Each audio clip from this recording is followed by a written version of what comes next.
Hello and welcome back to another episode of a weekly Waypoint in what might look quite familiar because you may remember a couple of years ago I played a game on here, a PS1 game called RC Revenge, and I've also played it again since like a year ago or whatever, and in it I probably mentioned that there was a PS2 version of the same game called RC Revenge Pro, which is a bit of a remaster, a bit of a re-tinker. Some of the weapons look a bit different. There's a new world, so 4 new courses, and there's some new vehicles and stuff too.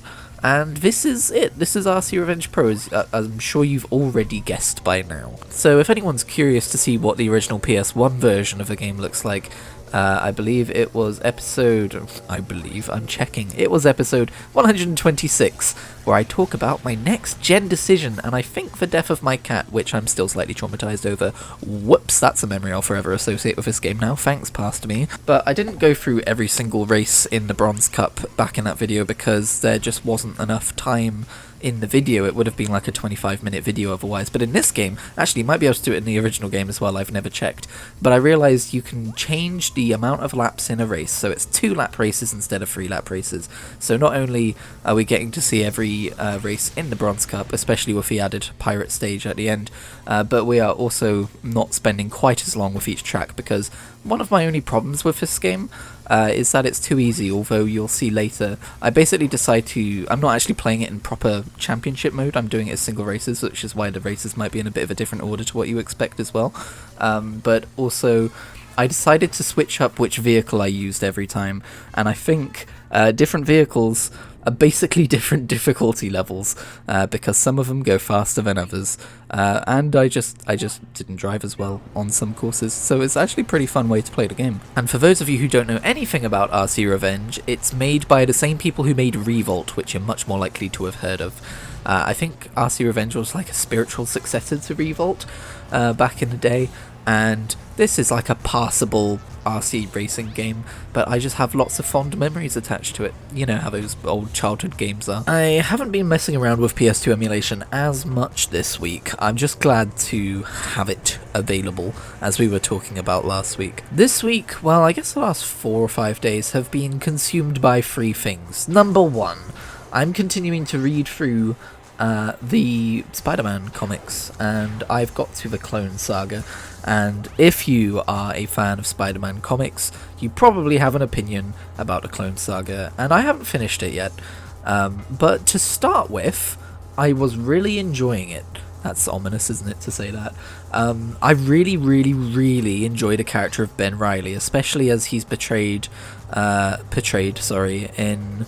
I think it's called Spider-Man The Lost Years, where it talks about basically what he's been up to. I love this like self-exiling identity crisis version of Peter Parker, who, spoiler alert, is his clone. It's not really a spoiler, at least not the way the story is set up. And yeah, it's really fun to read, but unfortunately they just went a little too overboard with it, and I'll say from the point when the Jackal is reintroduced, it definitely goes downhill. It's still interesting to read, but it's no longer captivating, I would say.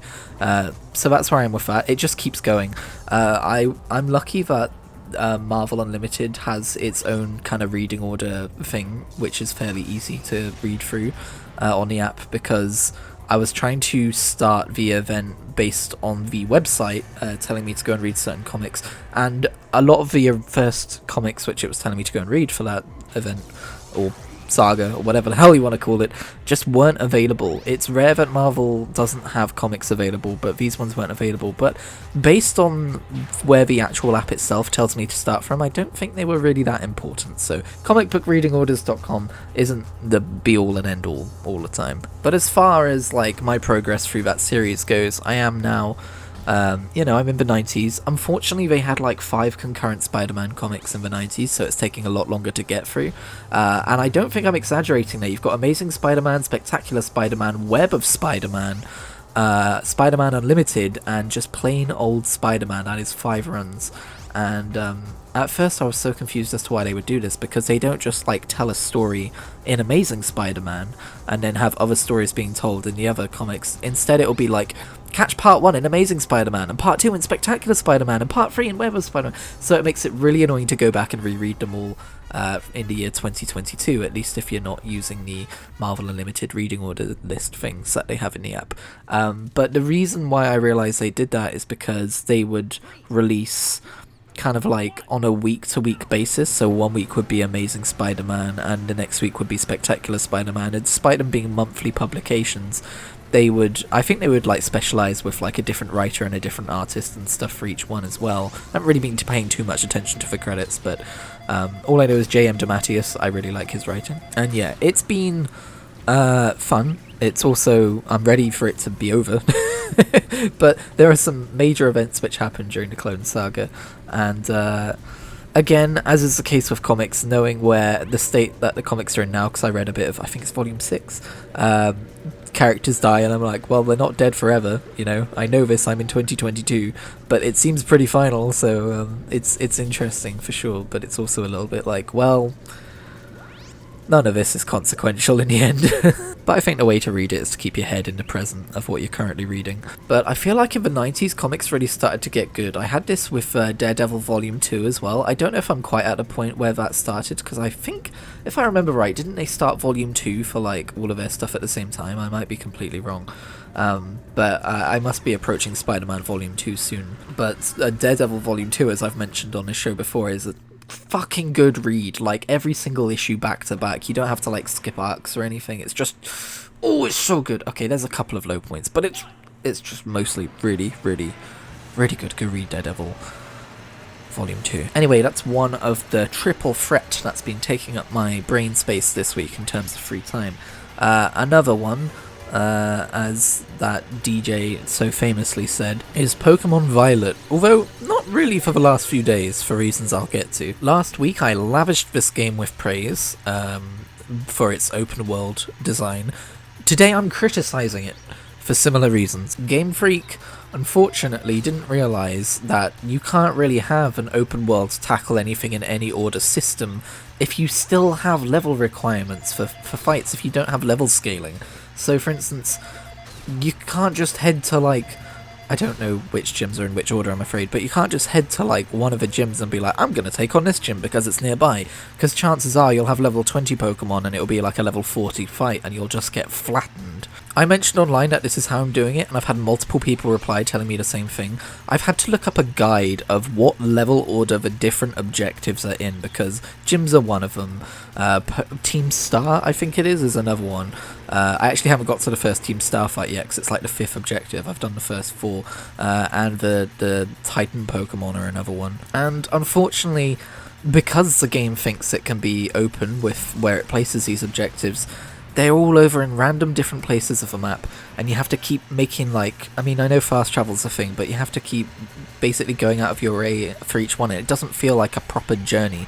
It feels like in Skyrim, you know, where you have to do like the quests send you to different areas, but even then, because of the way the game's laid out, it doesn't feel like the biomes are as diverse or anything like that. I mean, maybe they are, I'm still very early in the game, but it doesn't, it's not good is what I'm saying. It's not a linear story sending you to specific places within an open world, which would be fine.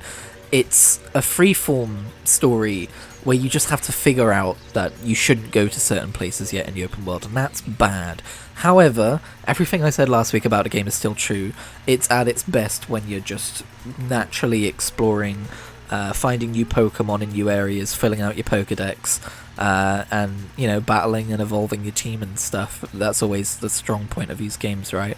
And it's still a strong point, and the reason why I've stopped playing for the most part recently isn't because I've been so frustrated by the main story stuff, although that undoubtedly plays a factor.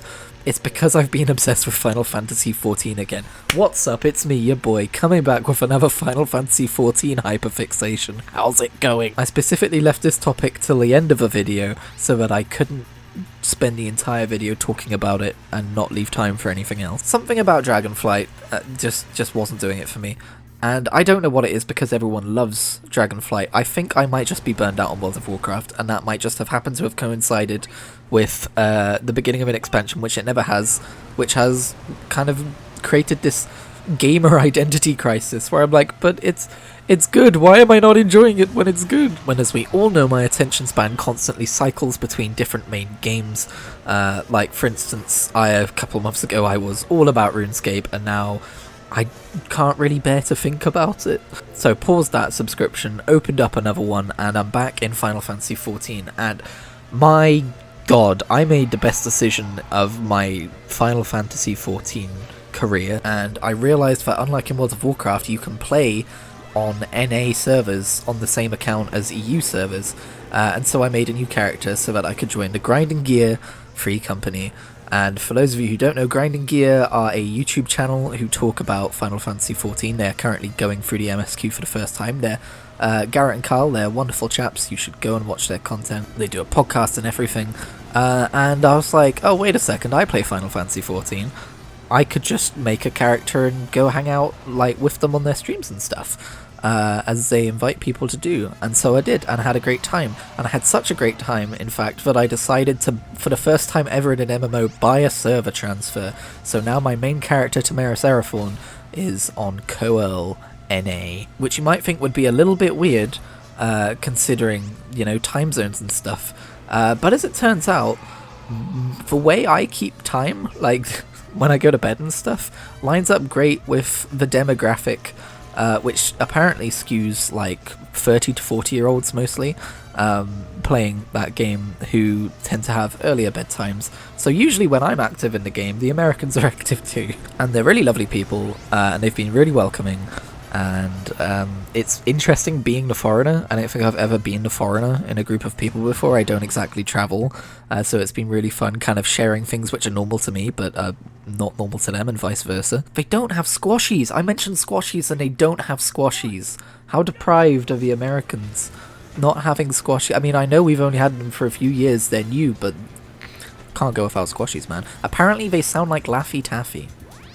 I don't know what Laffy Taffy is. Anyway, aside from that though, just knowing in the background that being part of a really great, like, active community can really benefit your enjoyment of an MMO, and I haven't really had that in a while. I have a really brilliant RuneScape clan who I love, but unfortunately there's only like 4 or 5 of us active usually at any given time, and sometimes less than that. But anyway, going on with that in mind, I've been spending my time in Final Fantasy XIV doing the raids, both the normal and alliance raids of Endwalker.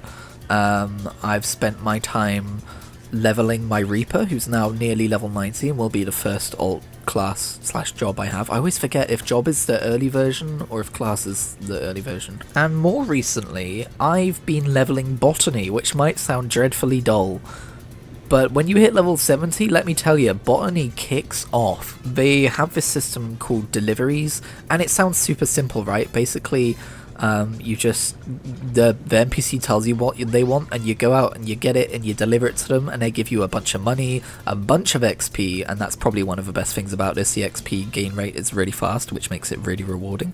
And also there's story attached to it, and it's a fun story too. And they also give you a currency which you can use to buy crafting gear, and this just all adds up to feel super satisfying in a way I wasn't expecting. And I've just started the Endwalker stuff, and the Endwalker stuff seems to kind of go off the same model, although instead of just handing in resources that they ask for, it's collectibles, which are slightly different. They're still resources, you just have to take a bit more care in gathering them. It's kind of hard to explain succinctly. But I spent yesterday leveling botany from 67 to 82, and I just had such a fantastic time, and I can't wait to finish this video and get back to it.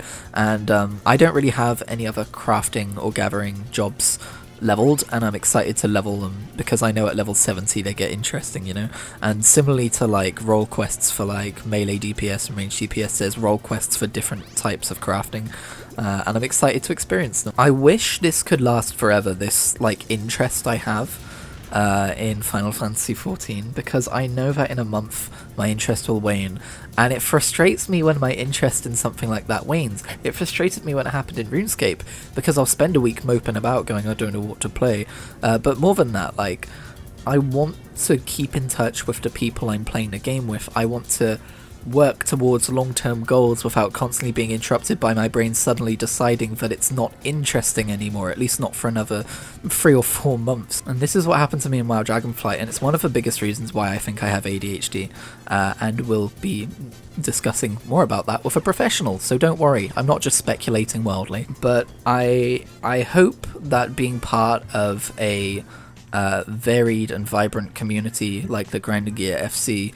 might keep me tethered to the game longer than it otherwise would have, because when I am super duper interested in Final Fantasy XIV, it is some of the most fun I have in a video game. And also, 6.3 is out soon, so that's exciting. Thank you very much for watching this episode of Weekly Waypoint. I hope you are doing well. If you wouldn't mind liking the video if you liked it, I would very much appreciate it. And I'll see you next week. I don't know where the word week went. I just kind of, week. I'll see you next week.